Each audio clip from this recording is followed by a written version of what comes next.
We have two first alert weather days coming up between Monday morning and Tuesday morning for the most part. It's the morning hours that we're especially concerned with because we could see wind chills in the 40s to 50s below zero.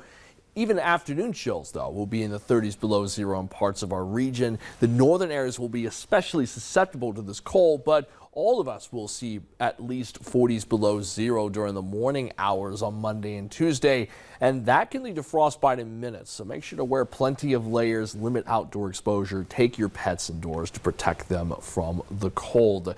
So we have extreme cold watches as a result of that potential for that dangerous cold. Again, wind chills 45 below to maybe even 60 below in parts of our region, especially the further west you end up going. And we do also have a cold weather advisory from tonight into noon tomorrow in the Devil's Lake Basin, as we could see wind chills of 30 to 40 below zero on the Devil's Lake Basin.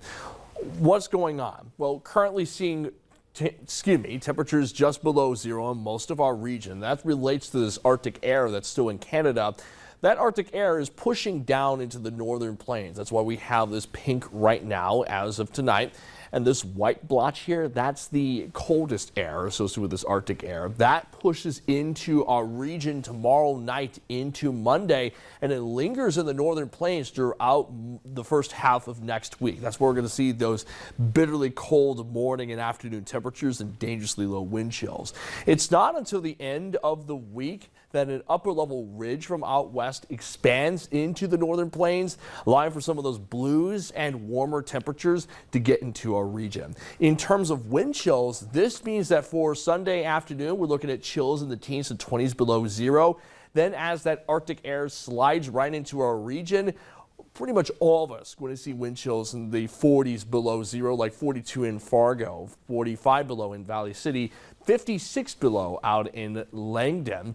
Back in the 20s to 30s below zero for wind chills on Monday afternoon, and then another round of 30s to 40s below zero on Tuesday morning, like 44 below in Thief River Falls. And then by Tuesday afternoon, more teens to 20s below zero. It's not until after Friday that we warm back up to above zero for our wind chills with 33 for Sunday.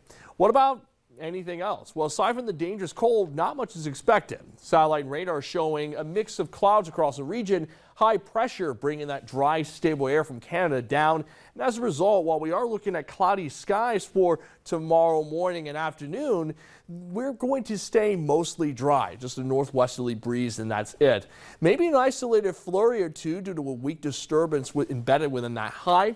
But aside from that, we're going to stay dry, like I said. In fact, we'll see some clearing taking place on Monday morning and afternoon, at least some sunshine in our region.